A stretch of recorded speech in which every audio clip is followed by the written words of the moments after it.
Hey, this is George Edelman, editor-in-chief at No Film School, and today we have an interview for you with Justin Roiland and Mike McMahon, who are the co-creators and co-EPs, executive producers on Solar Opposites, which is a new show coming to Hulu on May 8th. It's a cartoon, it's animated, it's a sitcom format, a family of aliens from another planet take up life on Earth and try to fit in. And if you're not familiar with Justin Roiland and Mike McMahon's other work, Justin created Rick and Morty, the animated show, and Mike wrote on it. And Mike has also worked on numerous other animated series. And I've known Justin for 10 plus years. We go way back to the DIY days. I knew him when he first created some viral video stuff, and he is a true talent, a unique, one-of-a-kind talent. He's hysterical. I've cast him in things, which we talk about in the podcast. So it was really fun to get to talk to him on the podcast now about what he's been working on and what he's doing and just be silly because that's what he does best. As you'll find, there's a lot of joking in here. Mike is great and he's also hilarious. And we talk about how they make the show, what their advice is to people who want to get into animation and want to create anything, how to pitch to get on writing staffs, what the do's and don'ts are for that. And they talk about how they approached making the show in general and writing comedy that's out of the box and pushes buttons, but isn't offensive. They have some really good ideas about that. And there's just some good stuff. There's some really silly stuff and fun stuff in here. And I'm excited for people to listen to it. And I'm really excited for people and for myself to watch the show because it's going to be good. And these guys are great. And I can't wait. So here we go.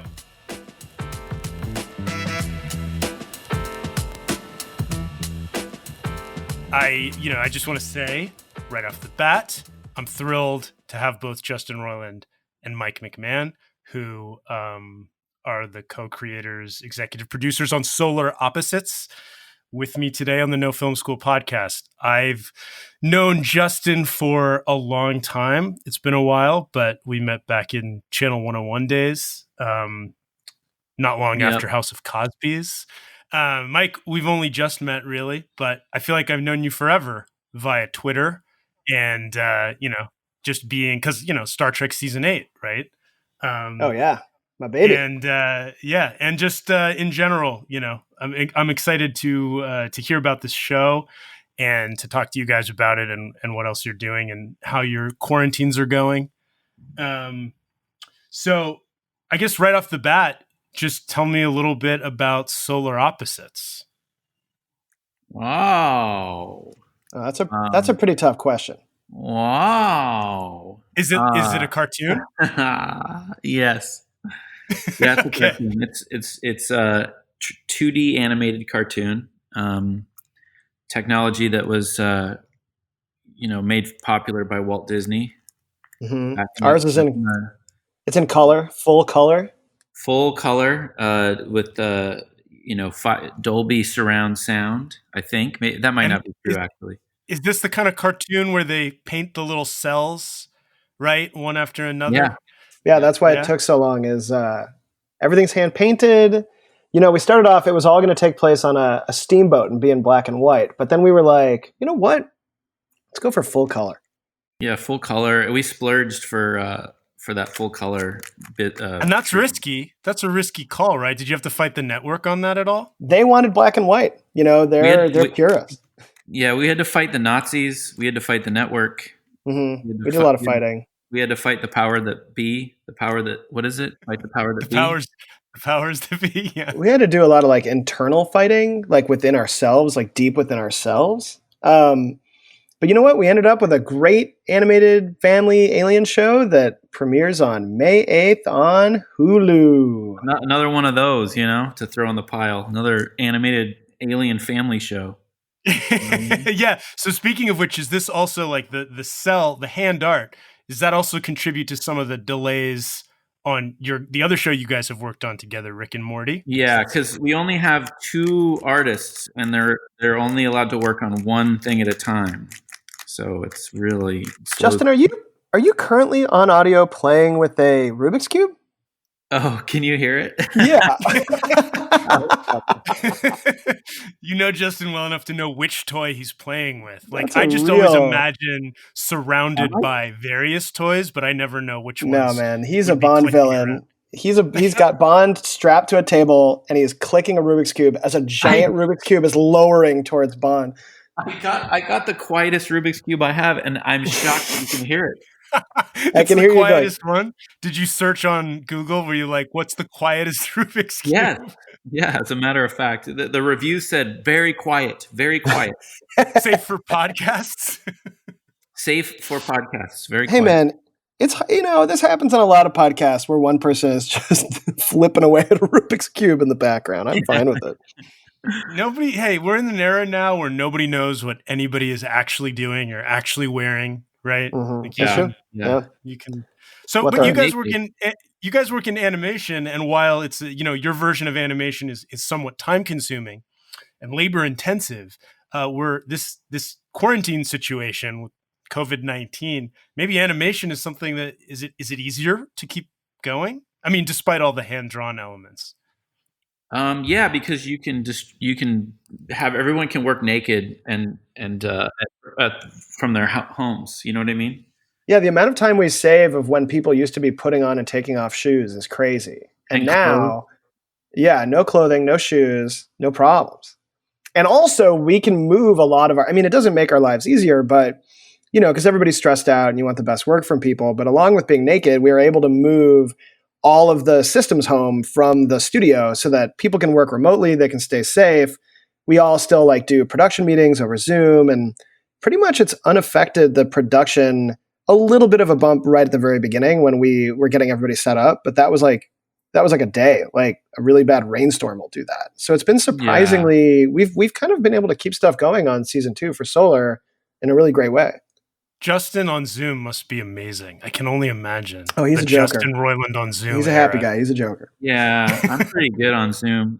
I was just going to add to that I think, George, that this is going to stick. I think people like working from home naked, and I think that even after we've defeated this virus, our best heroes have defeated it, and that we will want to keep working from home instead of going into offices where we can.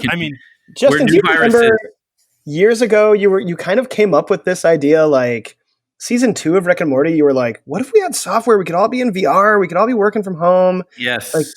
And you kind of have that now. You kind of got your wish. Should you have wished for that wish? Do you regret it now?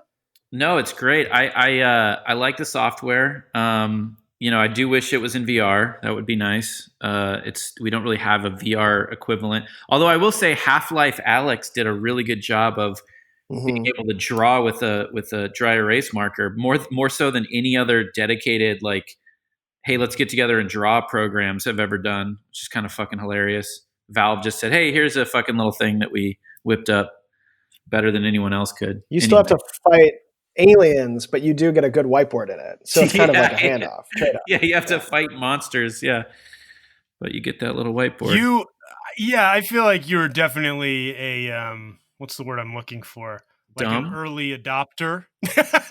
Oh yeah, an early adopter of the quarantine lifestyle, even before that was even on anyone's radar. But you were like, yeah, how much can I do? How much can I handle from?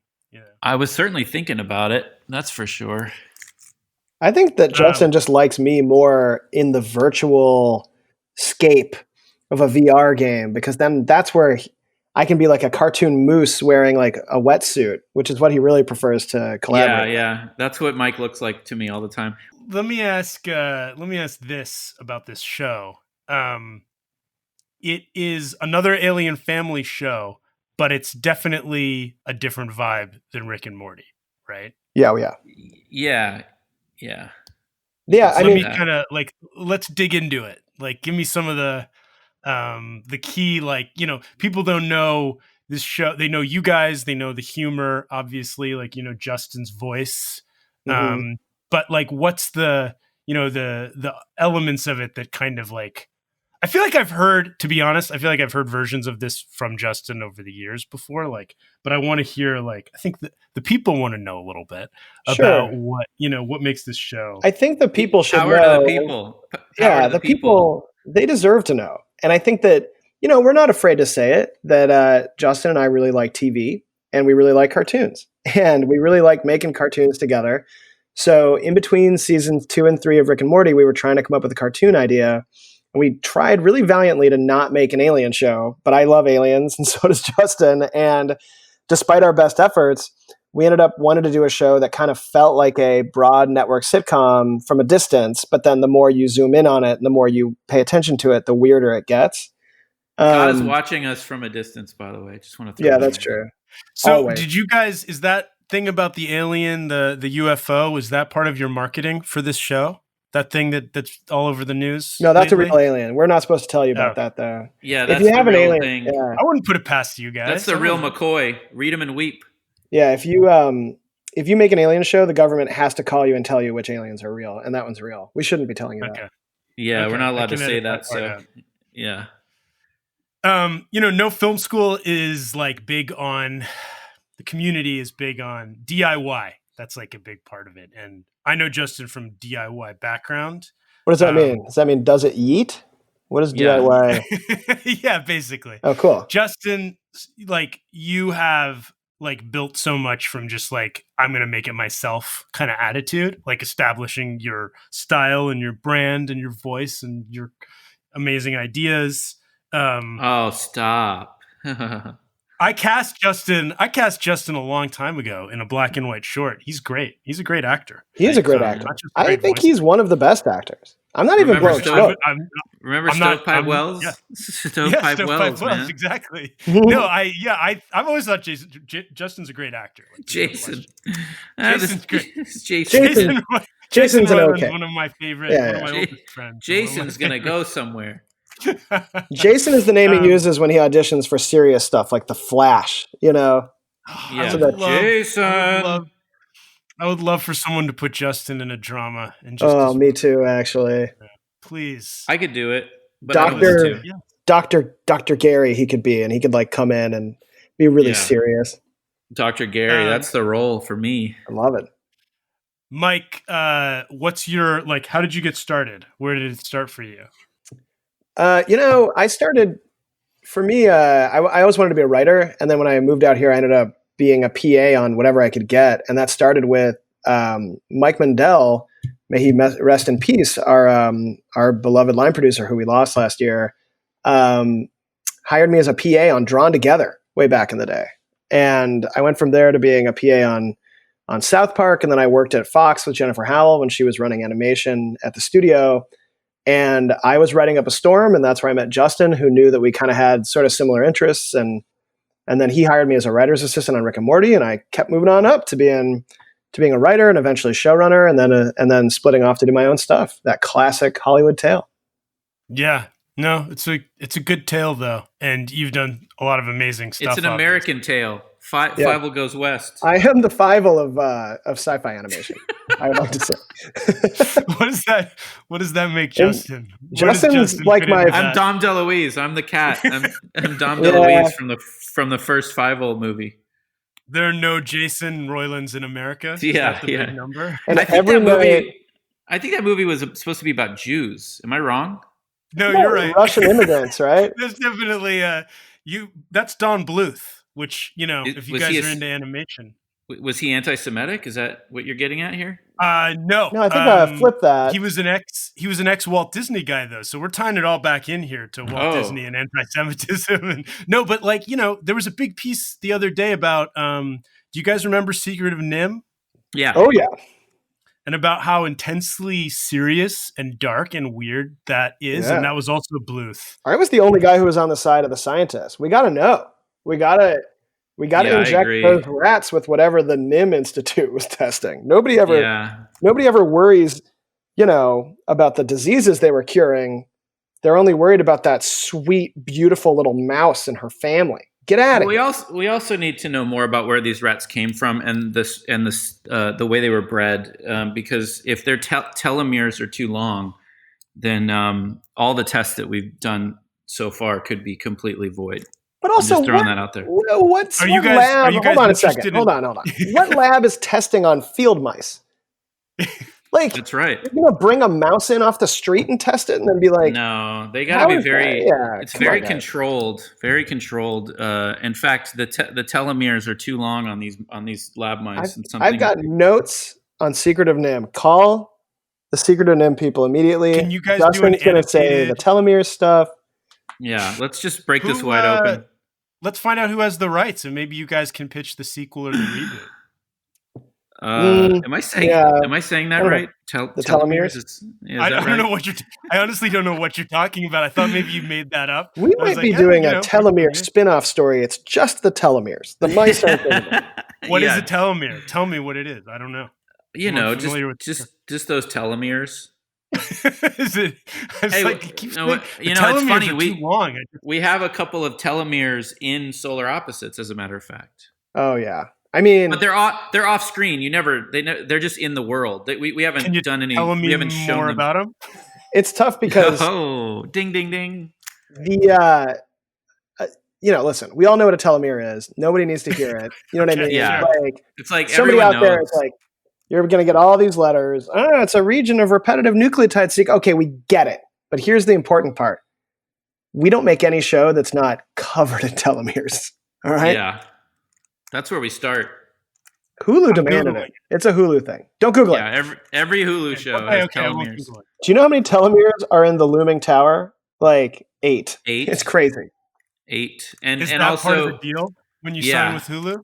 Yeah, and they're elongated telomeres as well, which is very interesting. And for Christmas present, they send you a leather satchel full of telomeres. Hulu does. It's really nice, actually. There's so many you can smear them on your face. It's great. Oh, that's some great swag to get. It is. Especially right now, times are so crazy. You want to be covered in telomeres. We're really peeling back the layer on what it's like on the inside of the industry here. I just like that whoever logged into this podcast is like, all right, here we go. Time to learn about solar opposites. But guess what? Now you got to Google telomeres, or else we just wasted your time. Let's do a real. Are you sure? You want to finish the cube? I mean, I know you can finish that Rubik's Cube in under a minute. So I've already solved it a few times, but let's talk about tell me about how you make let's talk about how you that one thing. Tell me about how you make a cartoon. Not just the hand painting part. Tell me the Well, it depends. I mean, if you're a no film school person, then you're going to want to get a Flash or some sort of program and just hunker down and maybe find a couple people to help you out, record the voices, storyboard it out, and then just start animating. It's as easy as that. 1, 2, 3, boom! You got yourself a cartoon for YouTube or whatever you're doing. Yeah, but for us, that's a good. Jason Roiland just gave us a really serious. That was like a genuine That was the Jason talking, but that was the Jason in you. Yeah, but but for us old, what is it called? Old standbys, us old veterans, souls. Yeah. We just get to develop. We get to sit and come up with a really cool idea, and then. Well, fuck it. No, we have to do a lot of work. What am I saying? Wait a minute. Yeah, what the fuck? That sounds nice. I mean, that's the soundbite. There is a lot where we have amazing, talented people that are working their asses off on the show, doing the stuff that if you were making this in your apartment, you would be doing yourself, like all of the backgrounds and the color and actual animation, character designs, all that stuff. The early days, though, of development, it was just me and McMahon and a dry erase board, and we were just kind of pitching ideas. And I bet so many amazing doodles that you put on there. I'm just envisioning it. I'm sure honestly, you're right, man.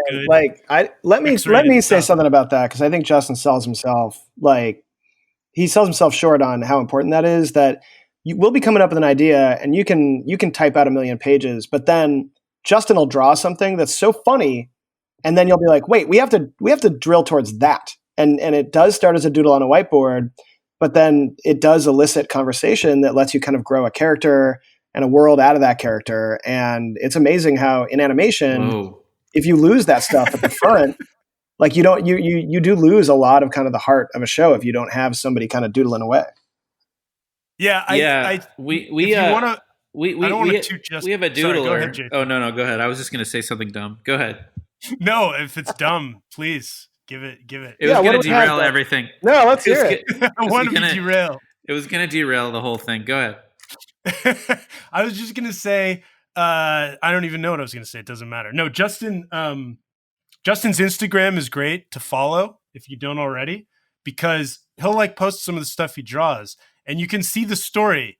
You can see the joke like evolve in his own unique voice and way that you just know that's like, how much does that help creating a show? Like sometimes from his Instagram, you can see the darkest part of his soul. I bet. Yeah. I for some reason, I saw some really disturbing stuff recently. When I was doing quarantine drawings, I filled a sketchbook in the course of like 6 days, which is fucking crazy. I posted a bunch of them. Can you release those? Can you get someone to publish them? Oh, I don't know. I haven't thought of that. Maybe that's a good idea. Maybe it's a good idea. But like the drawings are so filthy. I was like, God, what was? And I wasn't intentionally doing that. I was just sort of letting my mind wander, and I was just drawing without really. It's the kind of drawing you do when you're on the phone. You know, like I wasn't on the phone, but like it's the same thing where you're doing one thing, and then your mind is just sort of like off doing just drawing shit you're not even thinking about. So a lot of the drawings are just. And then I was going back through and I'm like, Jesus Christ, everyone has a dick and boobies. They're all naked. They're all like deformed. It's like, what is wrong with me? Because I wasn't trying to do that. Justin is the Matisse of drawing sexual homunculuses when he's on the phone with you.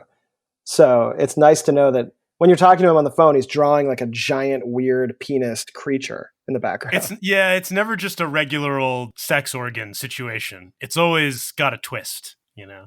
Oh yeah, literally, literally, figuratively, emotionally. But unfiltered Justin is a thing to behold. Let me tell you, it's a lot of fun. But you know, in this day and age, you know, jokes can be career enders depending on what they are. So you got to be careful. It's I miss the days of just jokes being like, oh, that's a joke. That's just a joke. That's not somebody's like that doesn't reflect somebody's beliefs or their what's in their heart. It's just a dark joke. Okay, fine, moving on. But nowadays it's like, nope, that's what you believe in your heart.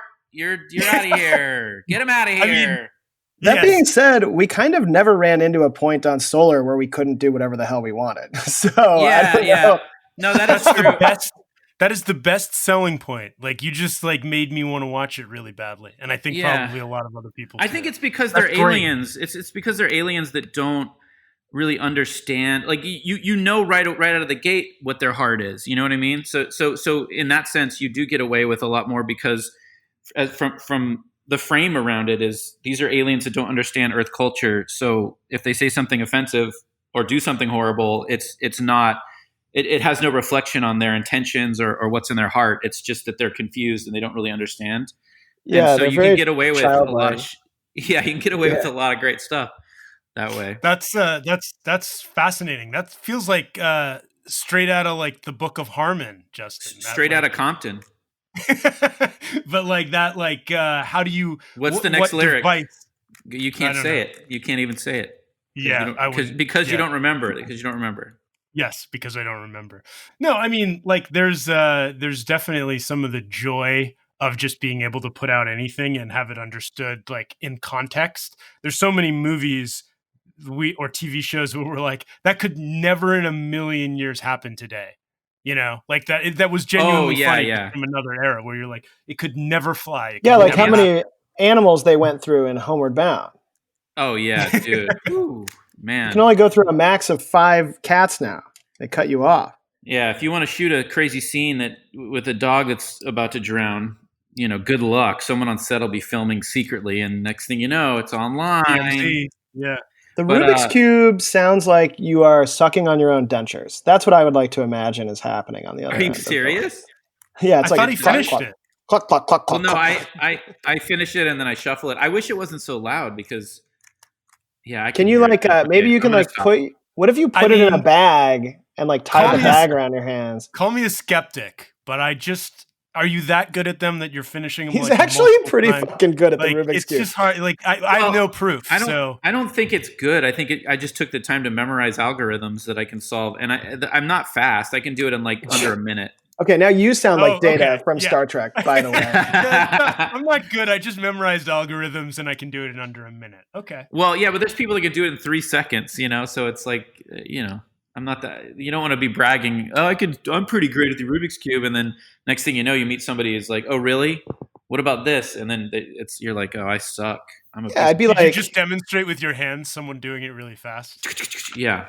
if somebody told me they could do a Rubik's Cube in 3 seconds, I'd be like, get the fuck away from me. Like, I don't want to hear about that. Like, under a minute is impressive. Under 3 seconds is like, I don't want to, I don't know what's going on. The next question is, what else can you do? Nothing. It's like the plate spinner, it's like, okay, what else can you do? Like nothing. I spin plates really well, impressively well, good enough to go on a fucking competition reality show and win. All right. Good luck Can you with that. also make like multiple very funny, very popular cartoons about alien families? Maybe we're talking. if you got lucky, maybe. If Justin got better at Rubik's Cube, he would have to stop doing as much TV, and nobody wants that. So we need to keep him around the 1 minute mark.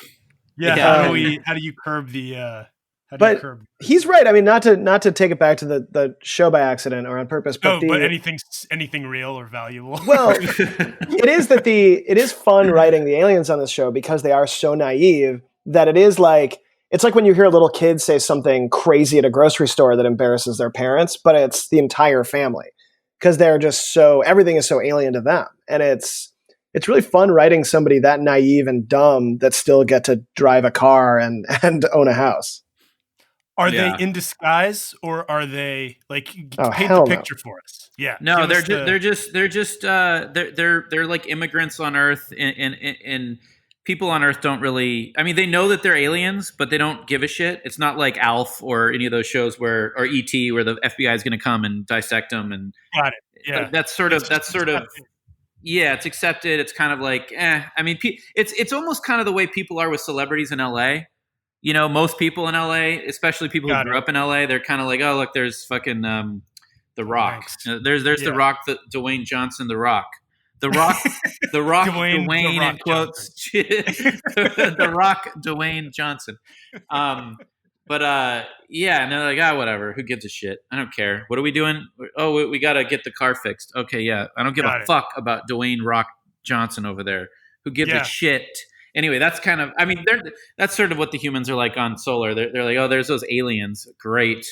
Don't get near them. I don't want alien AIDS. So they do confront intolerance of some kind then. Yeah. There's definitely deeper. Yeah, that's the immigrant story. There's a bunch of racists, and I mean, I wouldn't say we've tackled those topics head on the show. We've sort of it's in the background. I think there's a little bit of it in some of the episodes, but for the most part, not quite Fievel Goes West. Yeah, the people hate the aliens, but you can't tell if it's because they're aliens or because they're pieces of shit. Yeah, that's right. Yeah, I mean, are they also genuine pieces of shit though, or is that their accidental? Sometimes they are kind of pieces of shit. I mean, who isn't? Yeah. And I think sometimes we walk this line where people are like, in the show, the humans are like, "Fuck you, you pieces of shit," and then the aliens are like, "You're just saying that because we're aliens," and the humans are like, "Yeah, you know what? You're fucking right.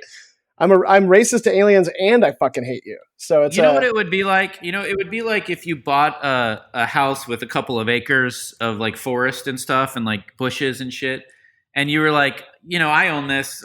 This is my acres. I'm gonna cut some trees down. I'm gonna clear out some of this brush so I can put a pool in. And meanwhile, the humans in this metaphor, is it a metaphor? Whatever. I think so. I think it's you telling us what you're planning on doing. Yeah, this is what I'm going to do next week. No, but like the humans would be like the birds and the chipmunks and the characters that live inside of the forest, and they'd be fucking like, "What the fuck, man? What are you doing? but you're like, hey, this is I don't know how the rules are here. I'm not from your world, you chipmunks and bugs and whatever else. If this was a Disney movie about some land contractor coming in and fern gullying the place, it's like, oh, I don't know your fucking talking bat rules. I'm gonna fucking clear this shit out and I mean, you're right. You're on the side of the guys tearing down the rainforest here, and that's kind of what our guys are. Aliens. Yeah, our aliens are those guys. I mean, in some cases, they are they like colonizing in some malicious way? Yeah. Okay. They're on Earth. They're living on Earth, and they're kind of looking at Earth as the backyard, and they're like, well, they don't know the rules. They didn't grow up on Earth understanding that you can't just kill 1,000 humans on the way to getting a best friend that you really want, like stepping on an anthill, so to speak. Yeah. But and metaphor crystallizing for me. In the show, they kind of get away with it. Nobody really knows that it was them. I don't know how that's possible. I know. Well, humans are pretty dumb. It's also, they are planning on destroying the Earth and terraforming it to be like their homeworld and killing everybody. It just seems like they never quite. It's not up to them when it happens, but they don't seem bothered by it. Like. They're made of, the aliens our lead aliens are made of plant. Like, they literally don't have organs. They don't have penises. They have like a smooth round mound where there should be junk. And it also, but it's very highly sensitive. That mound is very sensitive. So it must have been so hard for you. I would say it's more sensitive than a penis. Yeah. If you were to lick the mound, they would just go wild. God. Yeah. It also does emit a creamy emission. Yeah, out of the pores. If you lick it, it'll slowly. It's almost like with those trees, those milk sap trees. 100%. You cut them a little bit, and they just drip milk out of their pores. Yeah. Lick the mound. That's a good. It's like Zan from Farscape. Remember Zan from Farscape? 100% like Zan from Farscape. Yeah. Yeah, you know what she was up to when long telomeres on Zan from Farscape. Yeah. This show sounds great, and I can't wait to watch it. Justin, are you multiple characters on this one? I'm Corvo, the sort of leader alien, I guess. At least in his eyes, he sees himself as the leader. And then we got Thomas Middleditch as Terry, who's the other adult alien, and then we've got Mary Mack and Sean Gambroni as the two younger replicant aliens. And then I do a handful of random sort of side characters, but I don't think there's any other major. Oh, I guess you play one. Yep, the Red Goobler is a good. I was about to say, if you don't bring up that you're the Red Goobler, you're gonna be kicking yourself later tonight. Regret it, huh? You just let the people know. I'll never. People deserve to know who the Red Goobler is. I'll always regret it. I mean, it's also, I don't want to talk too much about it, but Andy Daly plays a hilarious part in the show, and Christina Hendricks and Alfred Molina. Like, we had a great cast on this show. Awesome. Justin mentioned Alf earlier, and it brought to mind that Justin does one of the greatest impressions of Alf's dad, Willie, in the history of humanity. Well, his owner, the guy who owns the house. Yeah. He's not really. I mean, we don't want to put Alf in a box like that, Yeah. Really. Yeah, I guess you're right. We should be careful. It's not. Let's call him Alf's human pal. Let's go with that. Yes. The oldest friend who lives in the house and owns the property that Alf crashed. We don't want to offend any people who identify sexually as aliens, because all of the big Alf head fans were like about to write an angry email, and then they're all backing away from their keyboards, being like, "All right, I'll keep listening to this." I would have loved to get those emails. The Alf. To whom it may concern, Alf's dad lives on Melmac. He has nothing to do with it.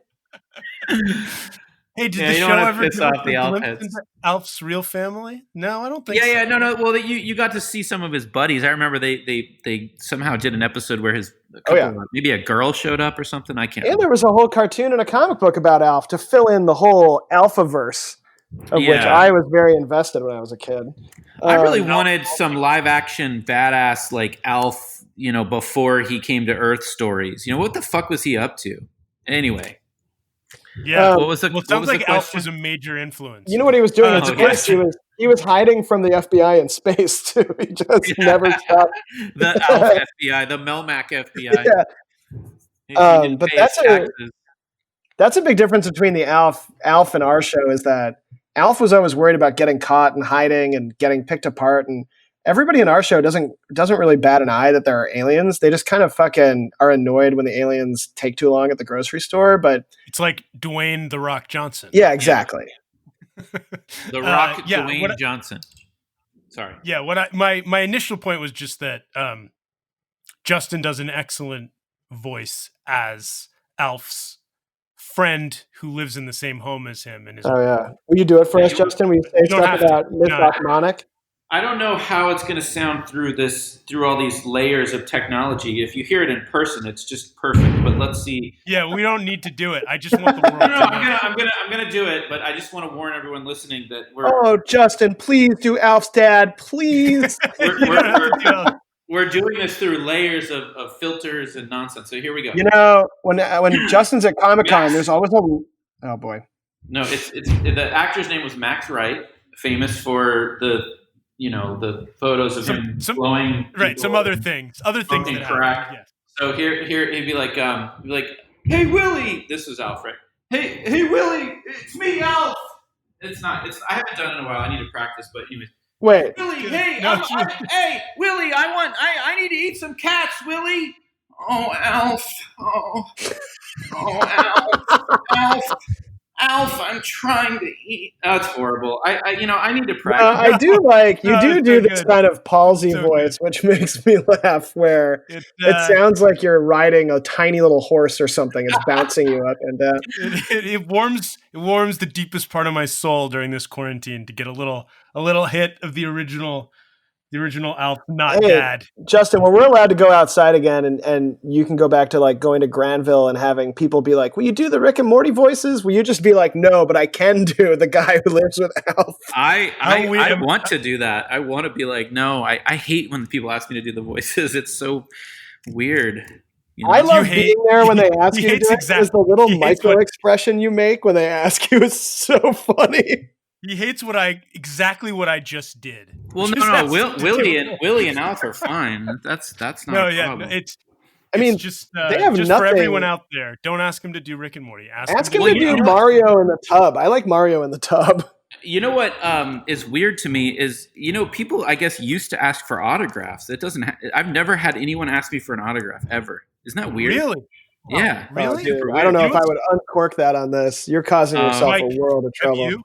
Have you ever had that happen to you, Mike? Have people ever asked you for an autograph? All the time. I actually think weirdly one or two have, and I've been like, you don't want this. This is going to make whatever you're having me sign worthless. But I Justin, feel that way. people have asked me for your autograph. I'm not joking. Like people have asked me for that. So I can't believe you've never had an autograph. Nobody in person. Nobody's ever like, hey, funny. I'm a big fan. It's always, can I get a picture with you? Or can you do the voices while I film you on my Snapchat or something?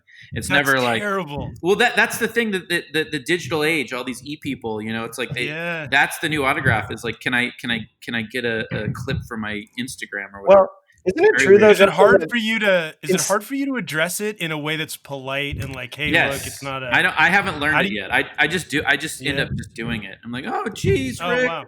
Yeah, I just just get it out. I just get it out of the way real quick, and then and then everything's peaceful. It's like I don't want to, it's more trouble to be like, actually, I have to inform you that I don't prefer doing this. So I mean, yeah, it's just I wish people knew it's not like so. I'm one of those people who grew up in L.A. and when I see The Rock, quote unquote, Dwayne Johnson, I don't like get all like rustled because it's been part of my life.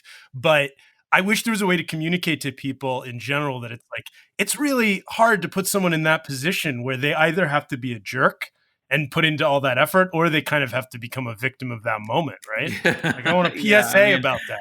I mean, you guys are better than me. When I see William Maypother at Ralph's, I'm like, Maypother! Holy fuck! Like, we got Tom Cruise's cousin over here. Like I'm freaking out. Not to name drop, but I used to see him all the time. We used to go to the same gym. The best. William Maypother sightings are my favorite. Who cares about The Rock? Hey, he's the biggest.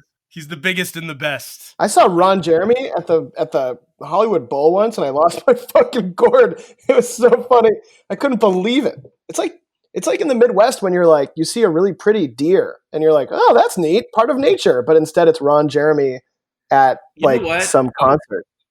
I think that the longer you live in LA, well, here's what I'll say. If you didn't grow up in LA, you're always going to be susceptible to that kind of excitement. I think most people I know that have grown up here, it's like they're sort of just like George. They're like, I don't, Yeah. But we're just numb and dead inside. I feel like I'm more kind of like it's cool, but it's like I don't care. I'm not like freaking out. But for me, it's like a rare Pokemon. Like if I see a regular celebrity around, I'm like, okay. But if you see like a really like rare, funny, like it doesn't have to be like they're big. Like it doesn't have to be like you're seeing Brad Pitt, but like, Andreas Katsoulas, may he rest in peace. Like that kind of sighting, like, oh, it's the guy who was the one-armed man. Like that's exciting for me. Yeah, you're right. It is something like there's a Ralph's it's like right on the edge of, I think it might even be in Universal City. It's like on the edge of Studio City going into Universal City, kind of near where the where Universal Studios is, and the 101 kind of is near there. I used to call it the Celebrity Ralph's because every time I went there, I would see some famous person that I wouldn't know their name, but I would know. I've seen this person in so many movies and things. I like the background actor. Like when you're at like a breakfast place and there's an actor who's been in a million things, but as a background person, and you're just staring at them being like, who the fuck is that? Yeah, kind of like the old thing of like at the commissary, on the lot, like everybody's on break and there's like, oh, there's that guy. All of Los Angeles is like that chase scene at the end of Pee-wee's Big Adventure. Yeah. It's crazy. And Justin, I know you hate doing the voices and nobody asks you for a signature, but I know for a fact that what you really love is when people ask you to sit down and spend some time drawing them a Rick and Morty, right? Yeah, right. You always carry paper and a pen to do it for them. Like, it's really generous of you. No, that's too. I'm very busy. I have got to get my dog to the vet. It's a rush scenario. The quarantine vet, yeah. No, it's like people are just asking you to perform for them constantly. Well, I want to be clear. It's not. I mean, it's happened. I don't know how many times, but it's not like twice. It's not that big of a deal. It's not. I'm fine. It's fine. I don't. Yes. It's okay. You're also a really nice guy, so we all know that. I never get seen by anybody, even though I'm extremely noticeable because I look really weird. And one time, one kid at an ArcLight theater stopped in his tracks and stared at me and then said, "You're that Rick and Morty guy," and then just walked away. And I was like, all right, I'm famous. This is scary. Well, that's cool, though. I mean, yeah, it's cool, and then it's also scary. I totally can't relate, but it's just funny that he wasn't excited. He just wanted to say it out loud. Yes, you were a rare Pokemon for him. Yeah, exactly. Everybody's been very nice. I've never had anybody be like an asshole. Knock on wood. And I mean, people love the shows, like really love them. So, that I think that helps, right? Like if people are just huge fans. You'd be surprised. Seems like the people who like it the most get a little testy.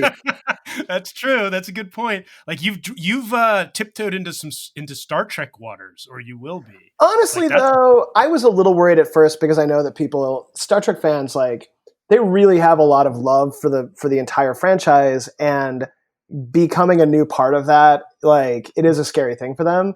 But I went to the Star Trek Vegas convention to do some kind of explanation of the series because it's taking so long to make because it's animation. But I was able to talk to a lot of fans, and like honestly, once you start talking to them and they hear that you love it as much as they do, all of that stuff drops away, and they're really inclusive and friendly. Like I feel like it's a fan base I'm part of it. I feel like it's a fan base that's pretty welcoming compared to some, but fan bases are tricky. It's tricky. Because like with Star Trek, they're just happy to be talking to somebody that they know likes Worf. And with I miss Star Trek: The Next Generation style pacing and stories. Like what happened to that? Me too, man. Me too. Like what happened to Picard? Like he's not the same in this Picard show. He's like a different fucking character. completely. Yeah, but if That's it was the hard, same, man. you wouldn't. If it was the same, you'd be like, they're just doing the same thing. Like it's kind of a No, no but win. like if he if he was the same character with the same brain, I would be way into it. But it's like he's not. He's like it's so bizarre. Like he's doing shit that Picard just would not do. Period. I Like think that ever. part of what's happened is that like Star Trek is such a tall order. You know, it's a utopia and everything has to go well. And like TNG was like, no I think that conflict. they're trying to make it Star Wars. They're trying to make it like Yeah, a little bit. explosions and fucking action instead of like a thinking man's show. Where it's like the Next Generation has these amazing fucking well written stories that they're not filled with explosions and actions and MacGuffins that we need to get, and it's like Yep. I It's don't a know, very deep whatever. show. Yeah. I don't know, Yeah, guys. Having consumed like tons and tons of like Star Trek, like books of like Star Trek history and everything, like there's never been a Star Trek, including the first Star Trek that came out, that people didn't immediately hate and then grow to love. Like Yeah. people hated TNG when it first came out. Star Trek got canceled. It didn't grow until it got into syndication in the first place. Every one of those '90s shows that we love now really struggled, and I think there's something honest and protective about there's this thing that I grew to love, and now you're telling me a new version of it is supposed to be the thing I love. Like, Or just, a character's not doing what you would do because you love the character and love the character. I don't mind it much with like a totally new. Well, if it's well written and it's and not like, oh fuck, what do we do? Shit, I don't know. Just who cares? If it's anything other than that, and I can get on board, even if it is fast paced and explosions and not and Starfleet is not this peaceful evolved thing. Instead, it's going back to primitive human rage and anger and destruction and whatever the Is fuck. there a franchise? Fine. I'm curious. I'm curious to ask you guys because, like, I mean, obviously, Mike, you're getting into the Star Trek world and have been, but like, it's hard to take on a franchise because, like you just said, fans take kind of like ownership and relationships with the originals and the characters. But is there one you'd get involved in, like, or would you just not want to do that and kind of stick to doing your own thing? Wait, and are you talking to me? Part of that. Yeah, I'm talking to you, Justin. Oh. Is there a franchise where you'd be like, yeah, I'd love to like play in that world? There's a few, but they're not like I wanted to do a Child's Play thing, but that's weird because it's still going. You know what I mean? Mm-hmm. Yeah. There's been a few that I think would be cool, but at the same time, there's probably too many cooks in the kitchen, too many masters to serve. Yeah. I don't think it would be something you'd be able to just go in and do what you want, and have a lot of fun. I think unless it's something that's just so in the dirt that nobody's looking. I'm sorry about the banging, by the way. That nobody's like looking to do anything with. Like maybe Nightmare on Elm Street is so in the dirt. I mean, they tried to reboot it. It was fucking terrible. Did you see that, by the way? That 2010. Yeah. I mean, they leaned into the pedophilia shit so hard that I was just like, why would you pick that fucking angle? Like, I get, we all know Freddy's a fucking pedophile, child rapist, murderer guy. It's funny that like, horror is kind of like your go-to, that you're thinking in terms of horror. Yeah, because I think horror is it's evolved to a place where, I don't know, like you could, it's all of the really larger than life killers, that we grew up with, are kind of on the back burner. That type of horror isn't really happening right now. And I think there's probably a way to reboot it. It can't be exactly the way it used to be. It would have to have some kind of new take, in order to be palatable to modern audiences. But I think there's a way to do it. And it's not the edgy, like, oh, look at how fucking scary Freddy is. He's not. It's like you have to kind of straddle the like. Hey, don't do that scary voice. You're creeping me out over here. But like Justin's scary voice. Well, that was anyway. Yeah, like I think you're going into dreams. Like, have fucking fun with it. Like, I don't know. It seems. Yeah, like I hear. I see where you're coming from. Yeah, yeah. I mean, like they did more with dreams in a cool way in Eternal Sunshine. Like that shit was fucking awesome. That's like in this new reboot, it's like what are you doing to take advantage of the fact that we're in dreams? Like you're doing nothing. Yeah. There was a couple moments. There's like maybe 2 moments I can think of. but yeah, and then why go into the pedophile shit so hard? It's like we like we didn't do that in the first one, the original. I think there's just a draw towards like true crime, gritty, raw, real. You know what I mean? Like that's kind of the. guess. I just did a little of the scary voice there. Did you? Yeah. That well, more guys, of the stop. Hey, well, I'm ready to be. You're scaring me with the scary voice. Yeah, the scary voice. Anyway, so whatever. Hey, Mike, are you done writing the Star Trek show, the first batch or whatever? Yeah, we did the first season. We're animating right now. We're about halfway through it, and then we're writing season 2 right now. Oh, awesome. And the thing that I've been finding, there's sort of like there's 2 ways to go about kind of living in an existing world. Is the way that I don't think I'm interested in is kind of like figuring out what made the first one tick and then mining it and expanding it and like changing stuff. But the thing I like is kind of saying, okay, the first thing exists. You're allowed to love that. I love that too. Here's a part of that world that we haven't explored yet that we'll get to explore that doesn't undo or change any of the stuff you like from the first one.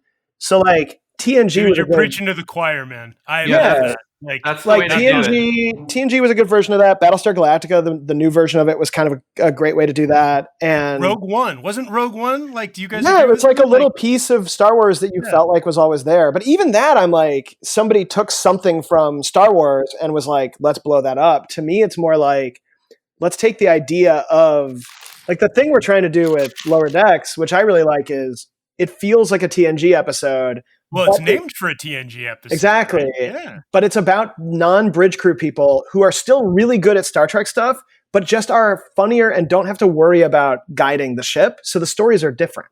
You know? I love it, man. I'm excited. It's fun. And I think like, you know, being careful with something where like you don't throw the baby out with the bathwater is important. And I think like for different creators, there's different definitions of that. And, you know, personally for me, it's like, I think expanding and like kind of like it's almost like being in a big dark empty house with a flashlight and being like, well, what's going on in this room we've never been in before? You know what I mean? Like that's kind of more exciting for me. Yeah. Would you advise people like to pitch and conceive of their own takes on properties like that? Because obviously you can't. No. Not You really. can't Yeah. that, right? Come I think up with like, your own original awesome, or to you it's awesome idea, and write a spec script on that, because the whole writing spec scripts of other people's shows, like even The Office or anything, that's a time that's gone. Like people don't. Yeah, you don't get staffed anymore from a spec script of The Office or some other show. Yeah, when I'm staffing, I can't even tell what your voice of a writer is if you're doing. I know a lot of showrunners do look for people that can write an existing, like especially network folks. But like when we staffed Rick and Morty the last 3 seasons, I never read a single piece of material that was an existing show because it just sounds like they watched the show and wrote a version of it. Like that's and it's also good for people to know that they can't give you a Rick and Morty spec. Like you can't give the people who make the show a spec of that show. It's like a legal problem. Nor would we want to see it because it would just bum us out. Right? Because if it was awesome, you'd be like, "Fuck." Because we're looking for somebody to write the next interesting thing, not a version of the thing we already did.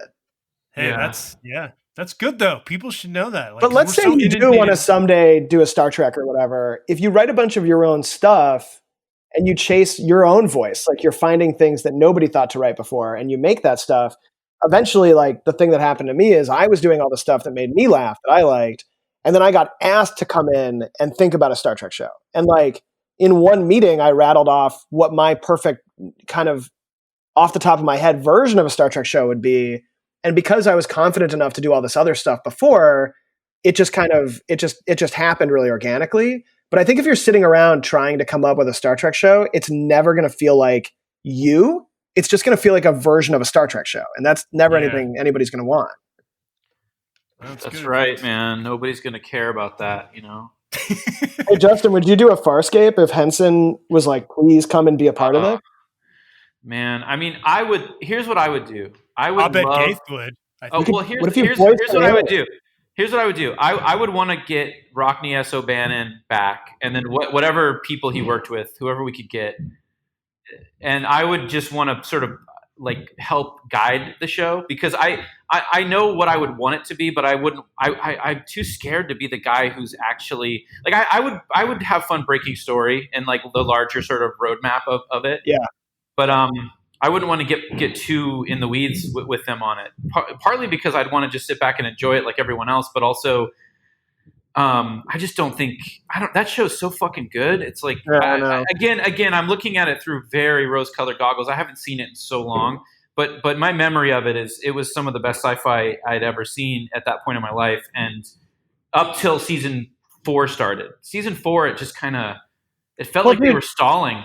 And I was like, that's the thing that happens in Star Trek too, is that like there's so many good episodes that if there's a stinker or something doesn't quite work, they took a swing at it, but the same swings that resulted in awesome episodes result in misfires sometimes. But it doesn't matter because you can love it in general. You know what I mean? Yeah.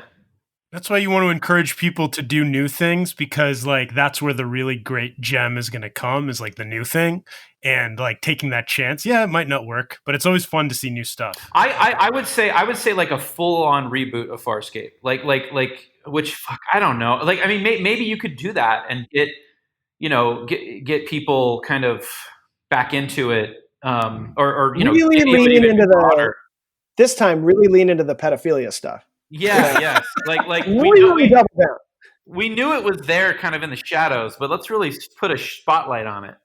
Watch, they're gonna edit out the earlier stuff so that joke sounds like I'm fucking psycho. I want to be careful with what I leave in here for your guys' sake, because I care about you. Because I'm a fan. I want to see it. You can leave it all in. I think. I don't know. I think so. Yeah, but we all knew Freddy was a pedophile, right? Like the very first movie, it was pretty clear he was a pedophile. He was fucking children. I think that's part of the dark subtext for sure. Yeah, but they didn't like fucking like show flashbacks and make him like all sexual and creepy towards the victims. It was fucking the new one was so bad, unnecessary. When I hear the loud banging from Justin, I assume he's doing a massive Rubik's Cube, like the size of a house, and that's right. It. Yeah, I think sorry about the banging. It's unavoidable, you guys. Like a whole side of Rubik's. If you want to know the truth, I'm getting a new roof on my house right now. That's the truth. Whoa, Mr. Moneybags over here. Yeah, I know. Loves having a roof. I know, guys. Well, that's exciting. Is it made of Legos? Yeah. I just picture you're in a Lego house, right? Like, yeah, that's right. Pure Legos, baby. That's the way to do it. Oh yeah. Got it. Thank you so much for giving us this much time. It's been a lot of fun for me. Yeah. I don't know if it's a good podcast or not, but it's been fun. Do you want to do any last second solar stuff? We're happy to talk about it. Yeah, I mean, why don't you guys we'll take it out. It's aliens. It's aliens on Earth. Let's just take it out on well, they have the aliens have a cool like a ship that they crashed into the roof of a house, and they just sort of left it there. It's their ship, and they have a bunch of crazy sci-fi stuff in the ship that gets them into a lot of trouble. So there's all of that fun stuff. The ship has a holodeck type room because Mike and I love that their holodeck. It's they have that on the ship because you're going long distances in space. What's it called? What's that? What is it called? Oh, it's called the Pretendo deck, right? Isn't that what we call it? Oh, yes, it is. I was going to say, is it called the Dallo heck or something? No, but Pretendo deck is pretty darn good. Yeah, that's a nice name. Yeah, it's the Play School Kids version of the holodeck. Yeah, I am really excited. I think the only thing I wanted to kind of throw in here about solar is that it's the first time I've gotten to write. I think Justin, you too, maybe that. Something that's heavily serialized that we knew from the pitch was going to be dropped all at once on the same day, so that we knew that somebody could watch all the episodes in order. So we got to do some stuff that I really, really love to do from a serialization point of view. It was really fun.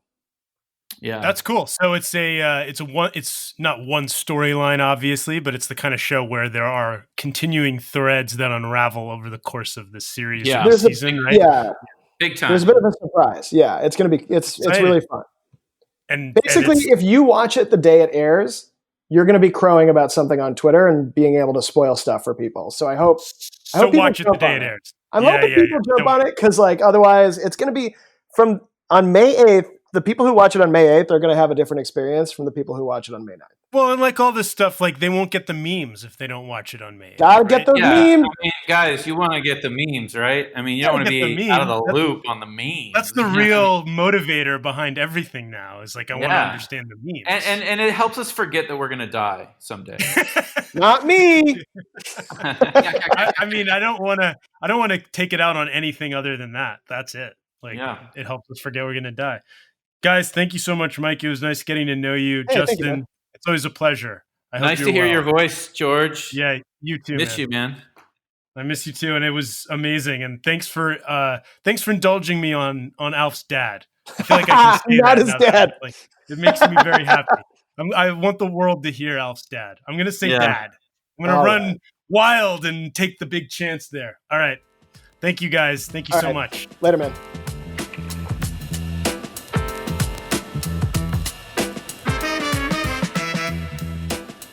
So you survived the interview with Justin and Mike. I survived, and so did our editor, obviously, or at least I hope so. Please rate the No Film School podcast and leave a comment and subscribe. Check us out on nofilmschool.com. We have a lot of content about animation. We also have our How to Write a Screenplay During Quarantine ebook, which is available. Check that out. Subscribe to the newsletter to get the free ebook. It's 100 pages. It's amazing. And make sure you check out Solar Opposites on May 8th on Hulu. It's going to be funny. And Justin and Mike, if you can't tell from the podcast that the stuff they create is special and unique, trust me, it is. And definitely watch the show. And thanks for listening. And hopefully we'll have more good stuff coming to you soon. Not hopefully. We will. I promise. My best. Always. Bye.